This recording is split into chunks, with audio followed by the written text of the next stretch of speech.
Bienvenidos al Noticiero Televisión Martí en 60 minutos, un resumen de las noticias más importantes de la semana. Me acompañan mis colegas Tomás Regalado y Alfredo Jacomino. Amnistía Internacional dijo hoy en exclusiva a Radio y Televisión Martí que Miguel Díaz-Canel continúa la represión en Cuba. La nueva constitución cubana termina limitando los derechos que pretende proteger, señaló a Radio y Televisión Martí la directora para las Américas de Amnistía Internacional, Erika Guevara. Y pues comenzamos este resumen de las noticias que hicieron titular esta semana definitivamente sobre Cuba. Tenemos que comenzar hablando sobre el preso político en huelga de hambre ya más de 50 días, Tomás Núñez Magdariaga. Bueno, Tomás, tú tocayo, Tomás, tú has cubierto durante algunos días también esa estancia en la huelga de hambre de Magdariaga, y suele suceder que cuando un preso pues ya rebasa quizás un par de semanas, el régimen se empieza a preocupar. Lo hemos visto con otros presos, lo hemos visto con Fariñas, lo hemos visto con Zapata Tamayo, que desgraciadamente murió, pero se empieza a preocupar precisamente porque imagino yo que no querrá otra muerte dentro de la oposición, sobre todo de una manera pacífica y de una manera en que el mundo entero se... Sí, es cierto, el régimen se comienza a preocupar, entre comillas, pero también no le preocupa mucho que muera o que se debilite, y así ha sucedido siempre a través de todo el tiempo. ¿Por qué? Porque saben que tiene la fuerza, tiene el poder, tiene el control de la sociedad, y no hay forma de cobrarle a la víctima o de hacer justicia y que pague por la víctima, como no pagó Fidel Castro y como no han pagado muchos sátrapas, pequeños dictadores del gobierno, como lo es ahora mismo Díaz-Canel. Díaz-Canel continúa el proceso dictatorial y creo que no les interesa mucho que Magdariaga muera o que quede afectado físicamente, y ya demostrado está que no había cometido delito, que el testigo, como en muchos otros casos, era formado o presionado por el gobierno, por la seguridad del Estado, por la Gestapo castrista, como suelo llamarle yo.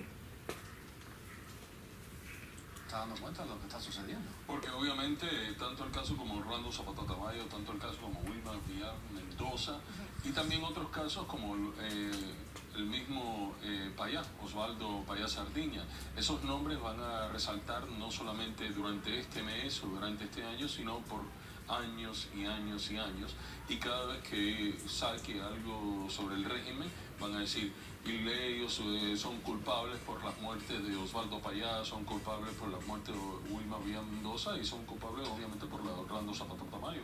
Pero yo creo que lo más importante también tiene que ver que es la reacción de la comunidad internacional, y así empezamos con las declaraciones por parte del Departamento de Estado que ocurrieron esta pasada semana, cuando el jueves llegó un comunicado por parte de Heather Nauert, la portavoz del Departamento de Estado.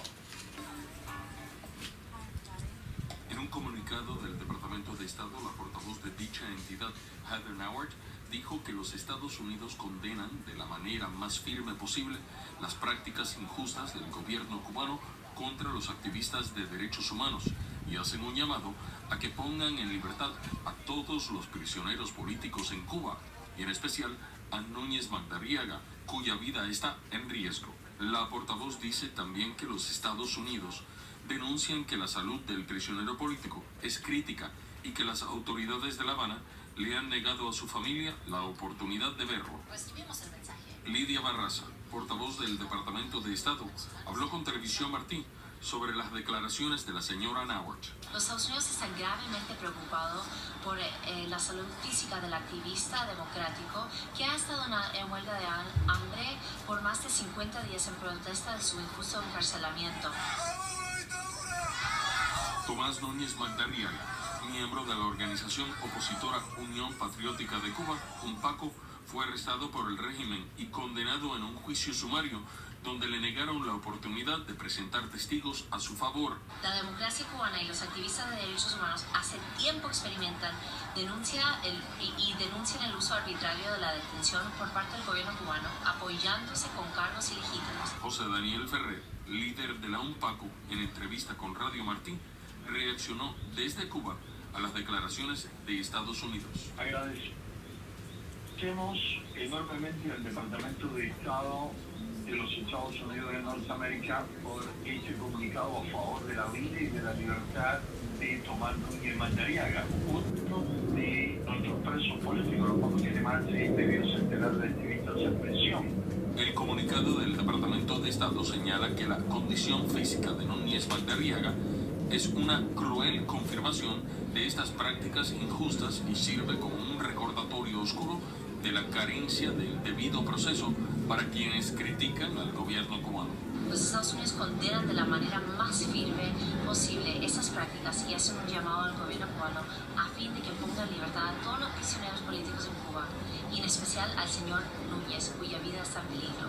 Esto que acaba de hacer el Departamento de Estado de los Estados Unidos debieran hacerlo todos los gobiernos del mundo libre, todos los gobiernos que se sienten y se autoproclaman gobiernos democráticos, defensores de los derechos humanos. Karen Alfredo, el anuncio oficial del Departamento de Estado concluye expresando que la democracia cubana y los activistas de derechos humanos hace tiempo experimentan y denuncian el uso arbitrario de la... Sí, está bien que el Departamento de Estado de los Estados Unidos se pronuncie y que otros países se pronuncien, pero son gobiernos de turno. Son gobiernos de turno que cambian su parecer, como lo cambió Obama anteriormente. Y bueno, ayer fue Boitel, Wilmer, Zapata, hoy es Madariaga. ¿Y quién será mañana? ¿Quién será mañana? Porque la represión comenzó en el 1959 con los asesinatos y los largos encarcelamientos ordenados por Fidel Castro, como el ordenado a Hubermato, su compañero de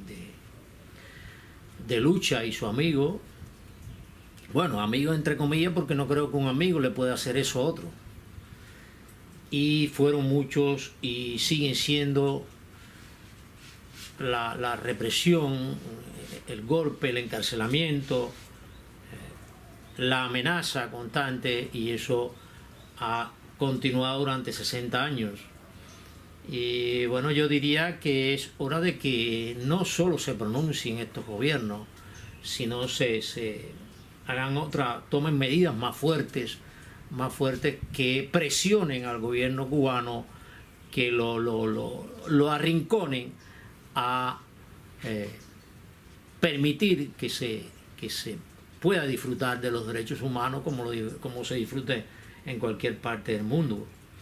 Y bueno, eso diría yo que tiene algo que ver con el embargo, que no se ha establecido, yo creo que no se ha establecido un verdadero bloqueo hacia el gobierno cubano, y que y que aún con las restricciones que haya reactivado o puesto en práctica Donald Trump, creo que están siendo muy flexibles aún las medidas a tomar del gobierno norteamericano.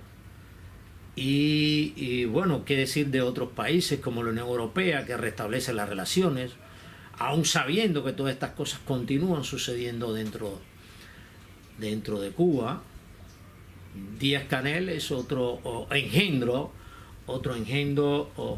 dictatorial, otro dictador en potencia, y no creo que él vaya a mejorar la situación de los derechos humanos en Cuba, porque su mismo discurso lo está demostrando. Por parte del gobierno cubano, apoyándose en cargos ilegítimos.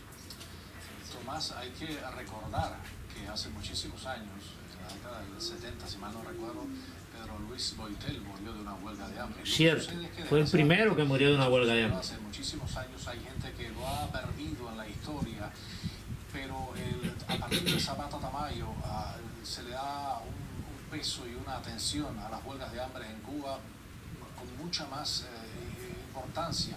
Y el gobierno da mucha vista a que eso no se vuelva a repetir. Me imagino yo que debe de tener los ojos puestos en que Madariaga, pues si no le dan la libertad, traten de convencerlo. De hecho, ya estaban tratando de convencer a su familia y amistades para que se alimentara. Así es. Bueno, definitivamente hace unas décadas no había toda esta red de comunicación a nivel mundial, gracias a las redes sociales, las nuevas tecnologías, y por supuesto que ya todo lo que ocurre en Cuba, más allá de lo que quiere ocultar el régimen, pues muchas cosas, sobre todo de la oposición, lo que ocurre realmente con la oposición pacífica cubana, pues el mundo se está enterando, y qué bueno que se están solidarizando con estos casos que son de urgencia, porque después de más de 50 días en huelga de hambre, definitivamente el caso es delicado. Y no, Cierto, mi colega Jacomino como que se preocupa más, pero no veo esa preocupación por el ser humano como debe tenerla cualquier otro ser humano, no solo un mandatario o un gobierno. Lo que sucede es lo que dice Karen, que se presiona con las redes sociales, se presiona con la comunicación, con los medios de prensa, pero no creo que el gobierno cubano tenga ni un ápice de bondad o conciencia contra un opositor a las medidas dictatoriales. No es que se oponga porque realmente, como yo, no me opongo al gobierno, yo me opongo a la dictadura que es el gobierno de Cuba. Y entonces yo pienso que como ser humano no se preocupan, porque si no permitieran, saben que un individuo después que lleva más de 15 días, por ejemplo, supongo de una huelga de hambre sin ingerir alimentos, bueno, le deben de quedar secuelas que pueden ser muy perjudiciales para la continuación de su vida. Sin embargo, lo permiten, y permiten el martirio de su familia, permiten todo eso como una forma de tortura bien inhumana. Ya cuando este individuo abandone de cualquier forma la huelga de hambre, bueno, yo creo que si estuviese en el caso de él, antes que continuar con esa secuela, yo preferiría morir. Son 50 días de martirio de él y su familia y de todas aquellas personas que un poco que lo quieren o lo estiman. Sin embargo, el hombre abiertamente se ha comprobado que está preso por ser un pacifista, por ser uno que protesta en contra del régimen de forma pacífica, porque no ha cometido delito alguno que esté contemplado dentro de las leyes de la nación. Así ha sido siempre y así continúa siendo a través de todo el tiempo de dictadura y todo el tiempo que esté gobernando este supuesto sistema socialista, que es un castrocomunismo impuesto. No tiene nada que ver con socialismo ni con comunismo. Bueno, quizás tenga algo que ver como paraván, pero es una dictadura y no del proletariado. No. Es una dictadura militar impuesta por Fidel Castro en el 1959, cuando ascendió al poder por medio de la violencia.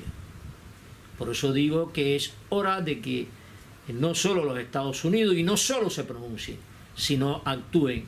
Durante todos estos 60 años he visto muchas pronunciaciones, he visto tribunales internacionales un poco que juzgar, pero todo ha quedado ahí,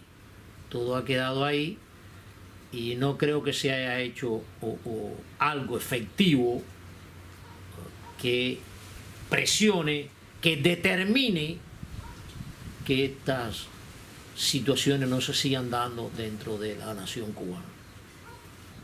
Había ese apoyo internacional a los cubanos, era la cara de Fidel. Fidel es el hombre que quería destruir con la corrupción en ese entonces. Bueno, eso era el mensaje que ellos mandaron hacia toda América Latina, hacia las Naciones Unidas, y ahora pues, tenemos a una persona como el secretario Almagro en la OEA que condena eso. Tenemos al gobierno de los Estados Unidos que lo está condenando también, y tenemos a unos presidentes y expresidentes, tanto es el caso de Iván Duque Márquez y Macri, que ha condenado ciertas cosas que están ocurriendo en el régimen, y también expresidentes como Tuto Quiroga. Así es. O sea, es que afortunadamente ha coincidido la presencia de Almagro en la OEA con todo esto que estamos viviendo ahora. Exactamente. Imagínate el señor que estaba ahí anteriormente. Almagro, Nunca tuvo la postura de Almagro. Almagro ha dicho las cosas como son. Ha llamado las cosas por su nombre y por supuesto que es importante esa solidaridad. Sí, sí. Seguimos con las noticias. Escucha. Sí, es cierto, Almagro y otros mandatarios, sí, pero son mandatarios de turno, y luego esto un poco que se olvida. Por ejemplo, el que estaba anteriormente representando la OEA antes que Almagro, no creo que le haya preocupado mucho la situación de Cuba, y es más, no lo vi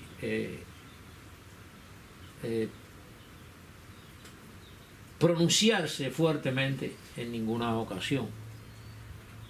Y bueno, ahora los Estados Unidos se están pronunciando, pero repito, hay que actuar. Mientras los Estados Unidos se están pronunciando de esta forma con respecto a Cuba, encuentro que la American Airlines volará a Santiago de Cuba desde mayo del 2019. O sea, varias corporaciones o compañías norteamericanas están firmando jugosos contratos para ellos y para el poder instaurado en Cuba, la dictadura, vamos a decirlo así, abiertamente o directamente, pero ese capital que se obtiene ni tan siquiera influye en el respeto de los derechos humanos hacia el pueblo, hacia los pensadores diferentes. Sencillamente se sigue manteniendo una posición enemiga de los Estados Unidos, y enemigo abierto y directo, y el pueblo no recibe beneficios de estas situaciones. Quiero decir que no se hace mucho con que los Estados Unidos por una parte se pronuncien, o sea, el discurso abierto, el discurso exterior sea referente a una posición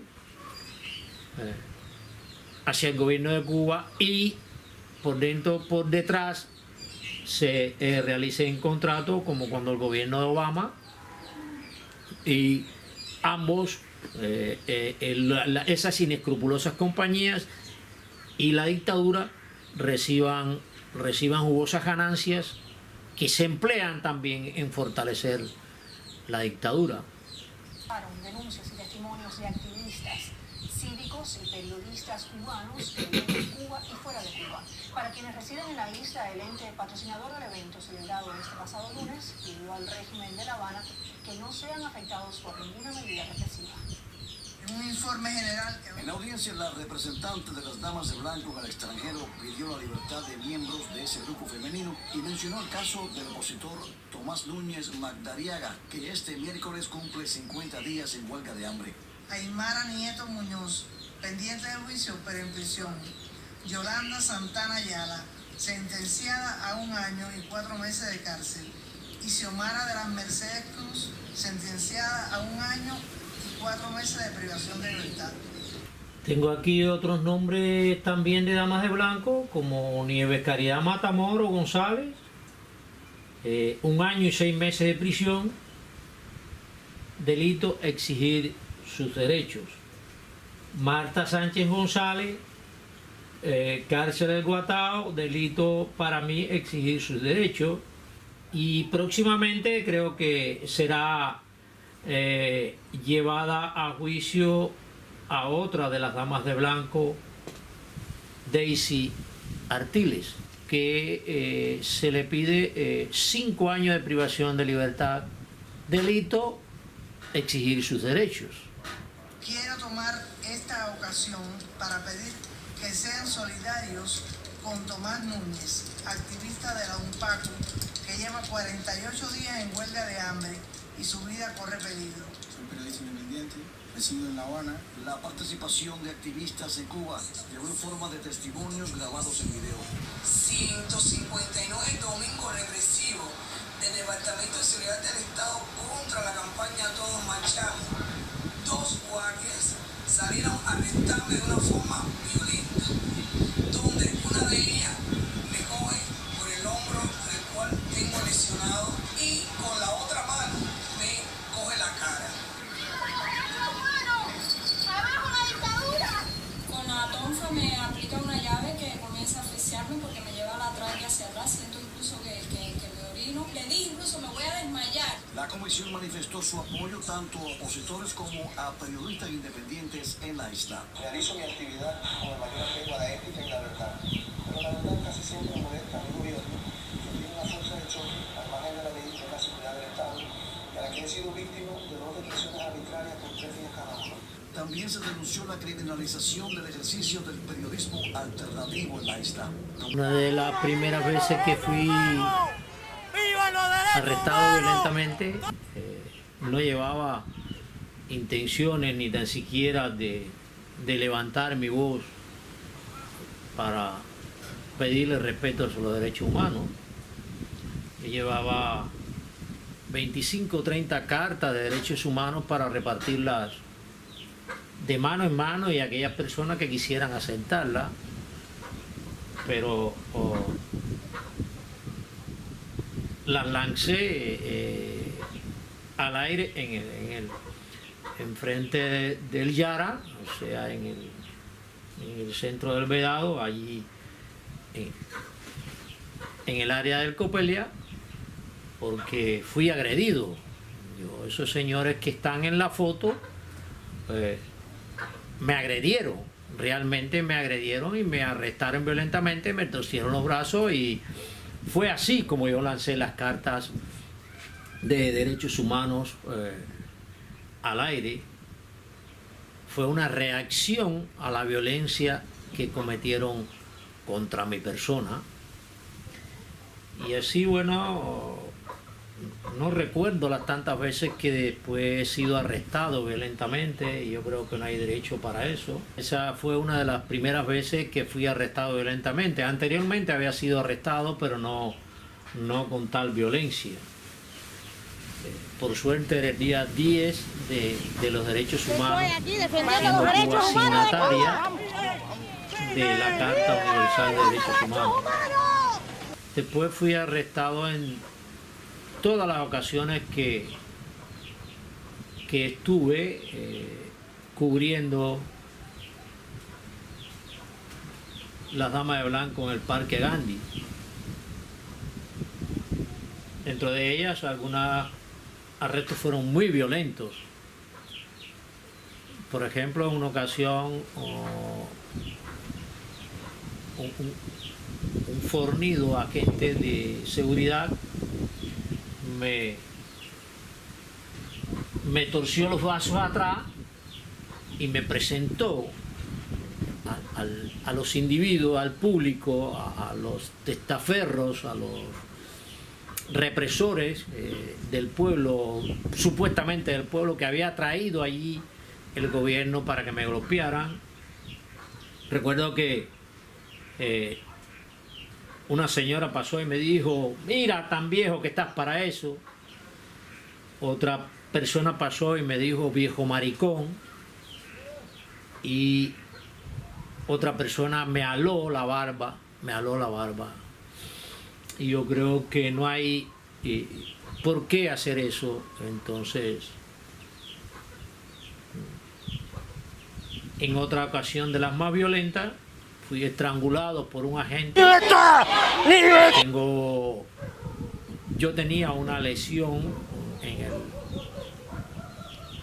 en una vértebra de la cervical de cuando entrenaba, y entonces en ese momento se resintió esa lesión y actualmente se ha ido incrementando, no tiene solución, y me molesta mucho constantemente la cervical. El dolor es constante, es ya un dolor constante cada noche cuando voy a dormir, pero todo no queda ahí. En ocasiones me han arrastrado para dentro de la patrulla, en la frente, en los brazos, me han torcido los brazos, me han golpeado por el abdomen y me han enterrado o encarnado las esposas en los brazos. Y bueno,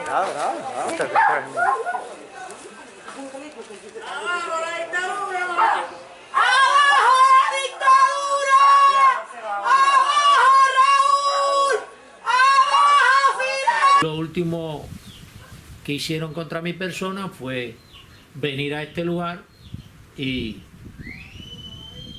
llevarse todas mis propiedades,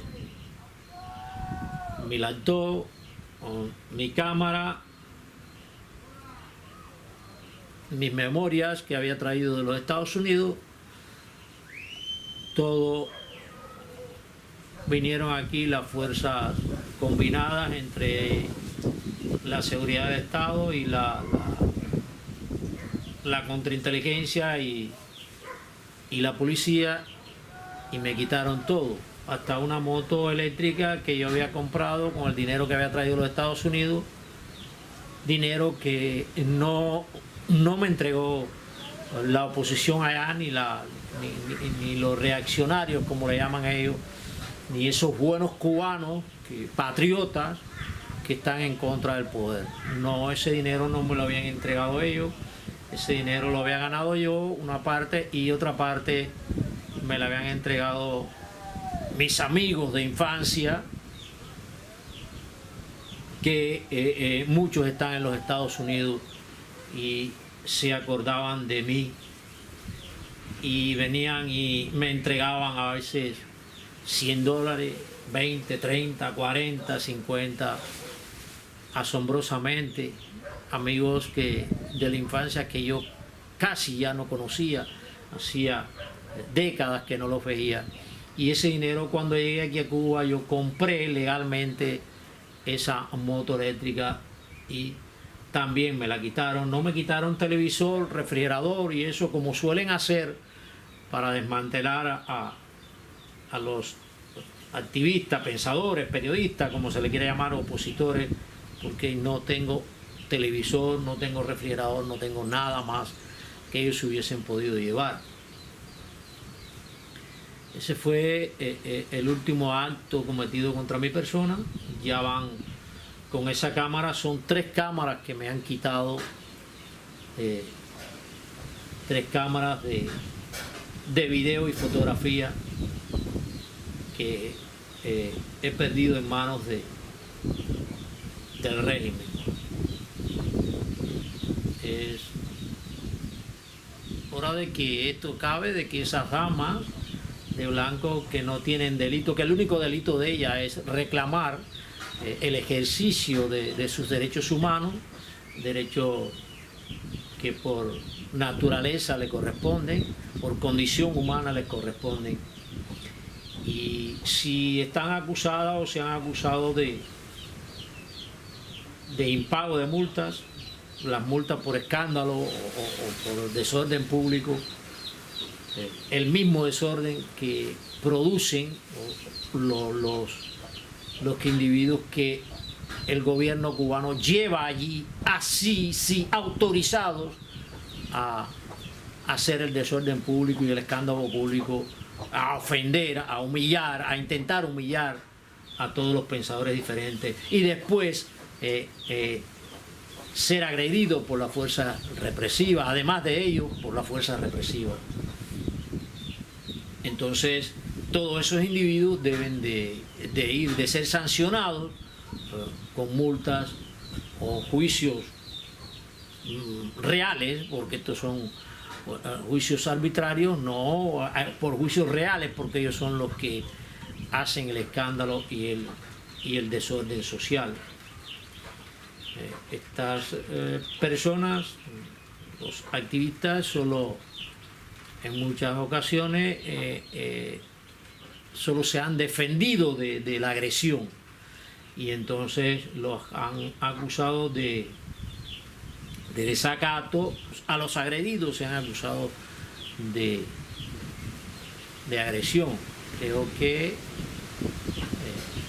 esto tiene que acabar ya, porque la ley, no creo que haya diferencia entre un individuo u otro que haga escándalo o desorden público.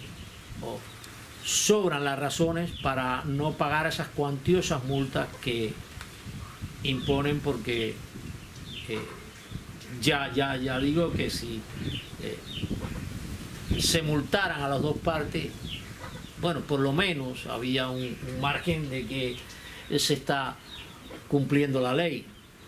Además de todas estas represiones violentas que se han hecho sobre mi persona física, estuve por un tiempo todos los domingos siendo acosado perennemente. Se le colocaban las patrullas a la salida y me arrestaban cada domingo para que no asistiera al Parque Gandhi y después para que no asistiera a la sede de las Damas de Blanco, sencillamente como periodista o bueno, como activista bien callado. Nunca dije una palabra ofensiva, sí grité muchas veces ante la agresión, grité muchas veces abajo las dictaduras, y lo vuelvo a decir, abajo todas las dictaduras del mundo, lo mismo la de derecha que de izquierda, y abajo la dictadura de Cuba, vivan los derechos humanos, pero jamás en ninguna ocasión ofendí o intenté ofender al gobierno, al presidente.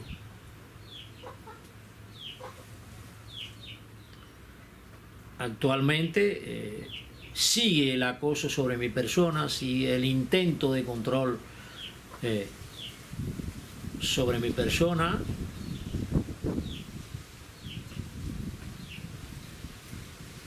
Aunque después de la muerte o el asesinato de mi hermana, porque fue un asesinato, cada día estoy más convencido que la asesinaron.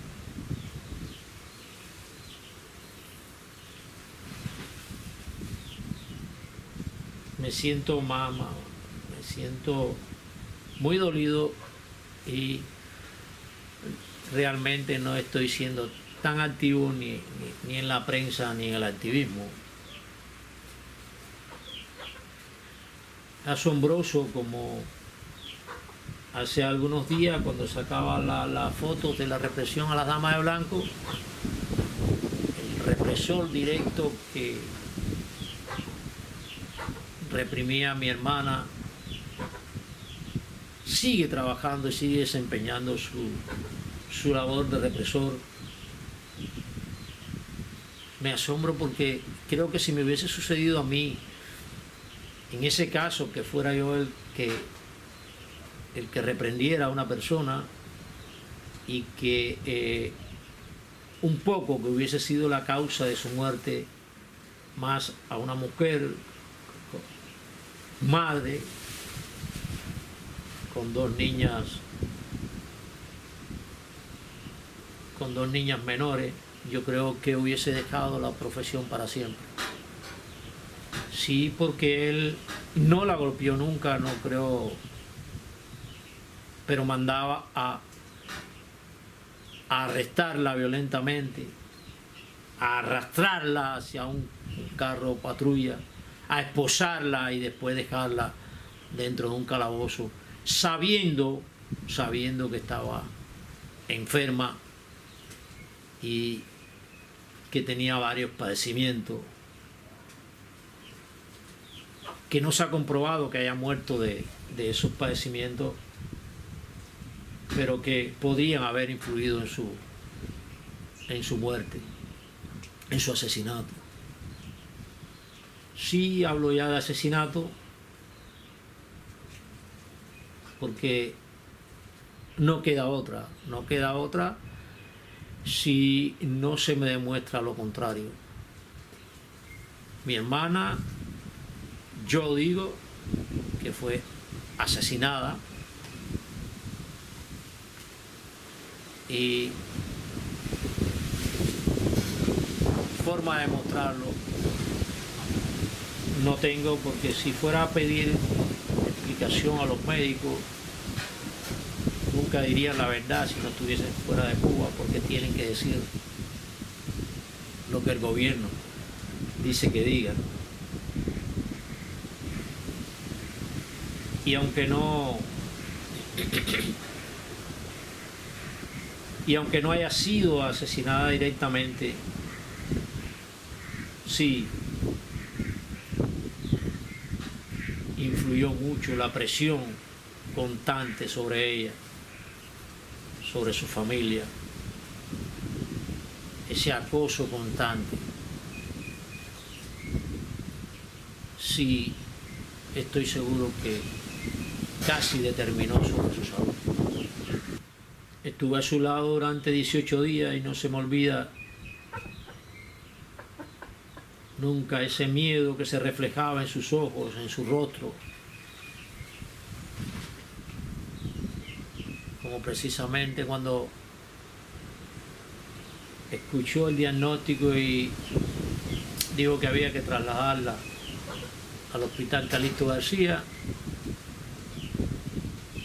se prendió de mi mano y me decía: no, Abu, no, que me van a matar, yo no voy a salir vivo de ahí. Nunca quiso que me fuera de su lado todo el tiempo que estuve ahí.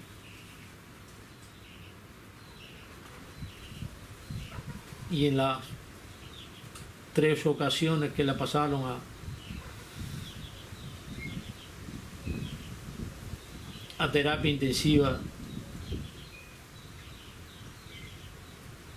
me tomaba de la mano y me decía: no. Eso fue provocado por la represión que hace el régimen, sobre todo pensador diferente. A esta dictadura nunca le ha importado la vida de un cubano. No creo que le haya importado realmente la vida de un cubano. Ni pensador diferente, ni aún de los revolucionarios que no pertenezcan, o de los supuestos revolucionarios que no pertenezcan a la alta jerarquía. Que las autoridades intentan callar cualquier voz o espacio de denuncia o debate ajeno a su control. Ejerzo el periodismo de manera independiente. A partir del año 2013 he sido objeto en 2 ocasiones de represalias por parte del régimen cubano. Puedo imaginar las condiciones tan difíciles de poder hacer llegar su voz al resto del mundo, hacer llegar su voz a la Comisión Interamericana de Derechos Humanos.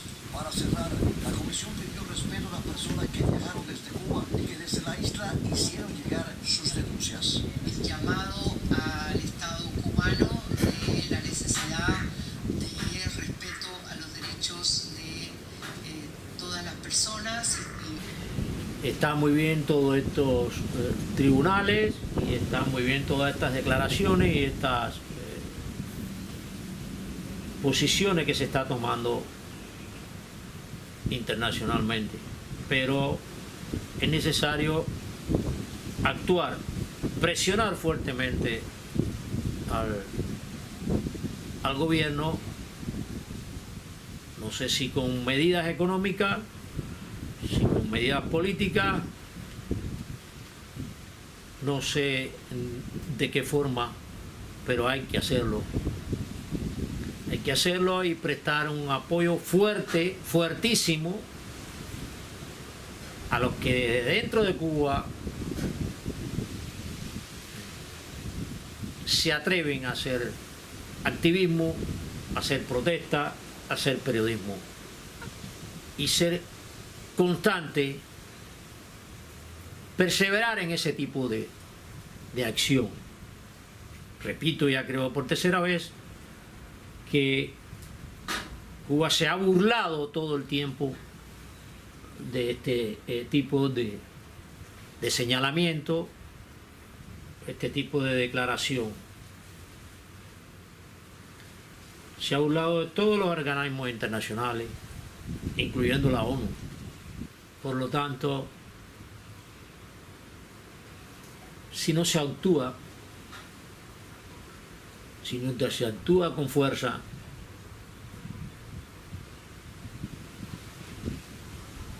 como se actuó con Corea del Norte, como se está actuando con Venezuela y Nicaragua, y Cuba es el centro de todas estas últimas discordias, de todas estas últimas agresiones que hay, por ejemplo, contra el pueblo de Venezuela y contra el pueblo de Nicaragua.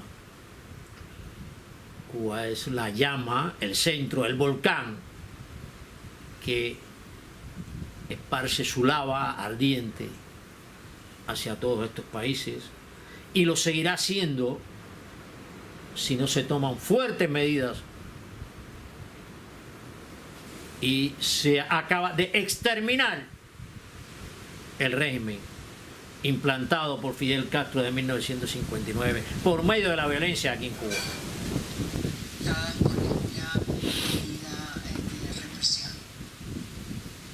El capítulo 4 del informe de la Comisión Interamericana de Derechos Humanos, conocido como la lista negra, identifica países donde las violaciones requieren una atención especial de esta entidad. Cuba y Venezuela son presentes en esta relación. Nos vamos ahora a la isla. La coordinadora de la Red Cubana de Comunicadores Comunitarios, Marta Beatriz Roque Cabello, que fue firmante hace muchos años de aquel famoso documento La Patria es de Todos, dirigió una carta abierta al pueblo cubano sobre el proyecto de reforma a la Constitución impulsado por el régimen castrista.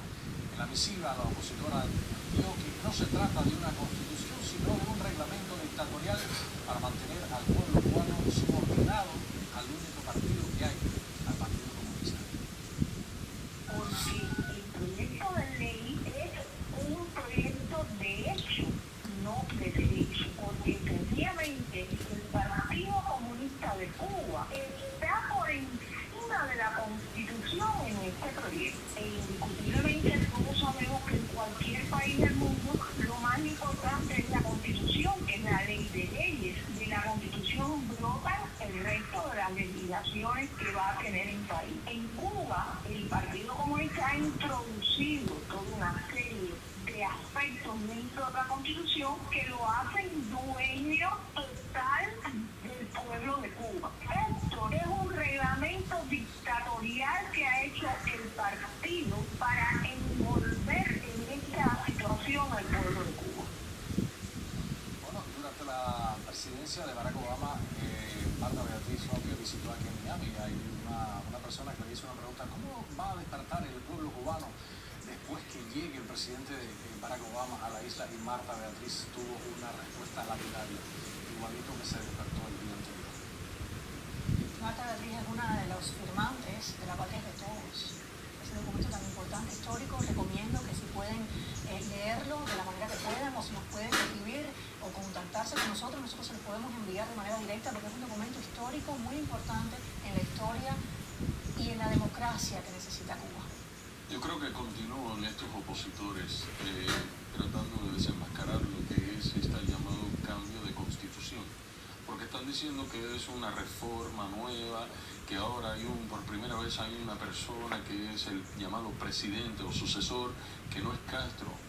Pero si van a la constitución anterior, que va a tener parte en esta constitución, se va a decir una cosa: el partido rige sobre todo, y el que dirige el partido es el que dirige todo. Raúl Castro en estos entonces.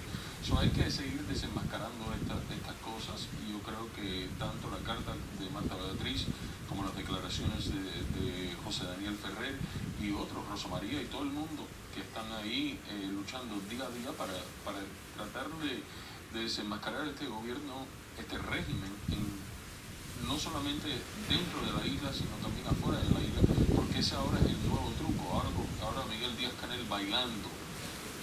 Hay que regresar a los tiempos que Díaz-Canel sepa bailar no cambia la situación de derechos humanos, ni económica ni social en Cuba. Es como cuando pusieron a Fidel Castro de traje y corbata cuando iba a las cumbres por primera vez después de que estaba por tantos años vestido de militar. No cambió nada. Esas son imágenes bien estudiadas para cambiar la imagen precisamente. Opiniones públicas. Imagínate, Tomás, que tú naciste aquí. Que le digan a un ciudadano americano, mira, el partido que está de turno ahora en la Casa Blanca es el Partido Republicano. La Constitución y las enmiendas a la Constitución no valen porque vale lo que diga el presidente del partido o el presidente del Partido Republicano a nivel nacional, y eso es lo que se va a hacer. Y dentro de 4 años, 8, 16, el que sea, va a determinar lo que se hace en el país, lo que diga el Partido Demócrata, obviamente porque se alterna con el republicano. Y que los ciudadanos digan, y entonces la Constitución no vale porque el partido de turno que está en el poder es superior a la palabra escrita. Ah, mira qué bien. Así es. Coincido plenamente con mi colega Marta Beatriz. Es cierto, el dueño de la nación es el Partido Comunista, y amparado por el poder militar, porque el poder militar en Cuba no ha servido realmente para defender la independencia de Cuba, sino para apoyar, para determinar la fuerza que tiene el gobierno o que tiene la dictadura. Para mí, el señor presidente Miguel Díaz-Canel es como una tiñosa, porque por lo menos yo respeto un poco a aquellos que fueron a la sierra, como Fidel Castro, Raúl Castro y otros generales que tienen el poder en el país.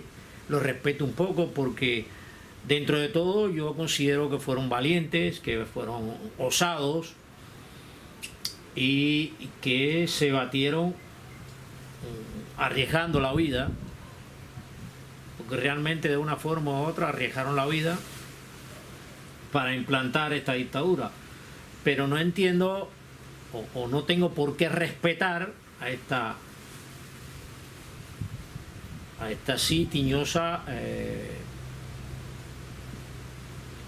engendrada por esta dictadura, que jamás ha arriesgado la vida en nada, y no sé si alguna vez ha sudado la camisa.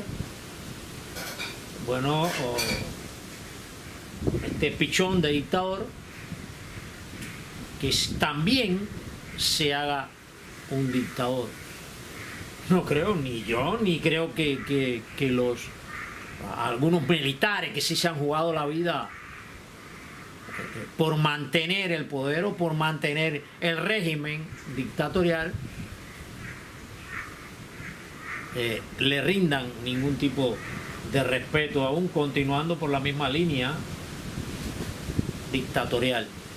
Que baile o que no baile, que toque tumbadora o no toque tumbadora, no cambia las cosas. Y la dictadura cubana continúa en la búsqueda desesperada de capital extranjero para sobrevivir, y ante la reducción de los arribes de petróleo que llegan de Venezuela, ahora quieren comenzar a construir parques eólicos para producir electricidad. Giovanni Castañeda informa.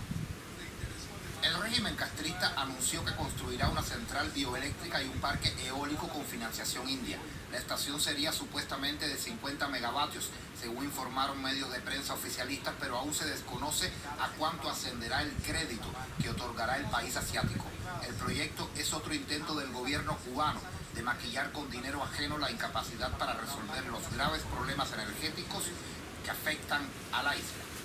Y es que en pleno siglo XXI todavía existen muchas familias sin acceso a la electricidad y abandonados entre las promesas incumplidas, la falta de recursos y la incompetencia oficial. Aquí no quieren poner la corriente, sí. Saben que se pone aquí, no tienen indiscriminado. Nosotros no tienen sin corriente, ¿por qué? Porque ellos les da la gana, porque ellos no quieren ponerlo. Porque después de si puede, pues si la traemos a 300 metros, la traíamos hasta 300 metros, ¿por qué no ya terminaron de poner al pueblo entero? No obstante, la dictadura castrista parece haber identificado a una nueva víctima de la cual aprovecharse. Desde la desaparición de la Unión Soviética, el dictador Fidel Castro se aferró a los recursos de Venezuela.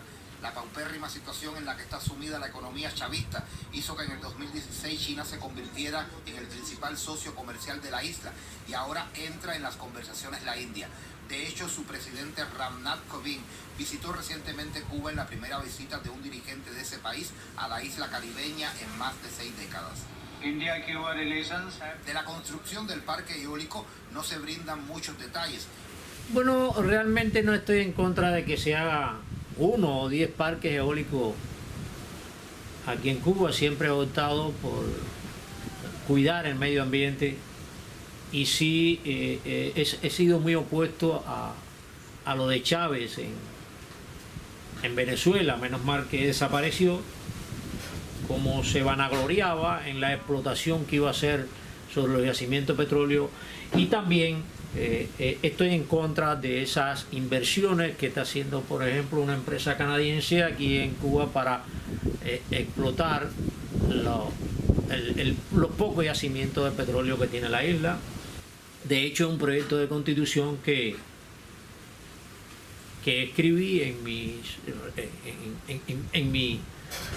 mi blog, que puse en mi blog hace algunos años, exigía como uno de los artículos constitucionales disminuir lo más posible la explotación de los recursos naturales no renovables. Cuba es una isla, y bueno, una isla que su estructura urbana es de decenas de años atrás, del siglo pasado, y ocurrir un terremoto o cualquier cataclismo en Cuba sería desastroso. Y bueno, al extraerse los líquidos del interior de la tierra, otros, o los materiales o los recursos del interior de la tierra, otros intentan ocupar esos espacios de mayor o menor densidad, de mayor o menor peso específico, y eso produce movimientos tectónicos. Aunque el mundo no lo quiera aceptar, es así. Y entonces sí estoy de acuerdo con algo, estoy de acuerdo con el gobierno. Sí, hace mucho tiempo que se debía haber intentado hacer parques eólicos, porque en la isla siempre hay brisa y eso puede ayudar mucho, no solo a la isla, sino a cuidar todo el medio ambiente. Pero vale la pena preguntarse quiénes serán los beneficiados o cuándo comienza y termina su construcción. Cuba tuvo su primer parque de este tipo para abastecer parte de la región turística de Cayo Coco, y también en Las Tunas se construyen 2 hoy con financiación china. Sin embargo, el pueblo cubano conoce que de avisos y planes a la materialización de los mismos la brecha es demasiado grande, y en temas relacionados a la electricidad no sería la primera vez que fracasan los propagandísticos proyectos.